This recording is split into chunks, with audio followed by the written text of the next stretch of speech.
Project Udbhav అంటే origin are genesis అనేటువంటిదిగా చెప్తాను translate చేస్తే.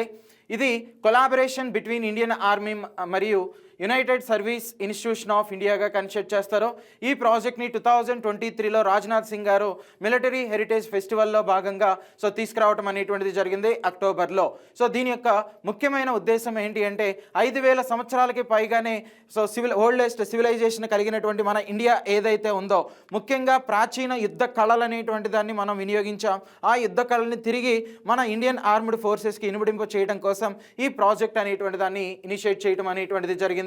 ముఖ్యంగా చాణక్యుడు బోధించినటువంటి యుద్ధ కళలు అనేటువంటిది కావచ్చు, లేదంటే ఇంకొక ఎగ్జాంపుల్ తిరువల్లువార్ అనేటువంటి ఫిలాసఫర్, తమిళనాడుకి సంబంధించినటువంటి తిరువల్లువార్, ఆయన రచించినటువంటి తిరుక్కురల్ అనేటువంటి దానిలో ఉన్నటువంటి యుద్ధ కళలు కావచ్చు. ఇలాంటి మేధావులు ప్రపోజ్ చేసినటువంటి యుద్ధ కళని బోధించడం కోసం ఈ ప్రాజెక్ట్ని ఇనిషియేట్ చేశారు.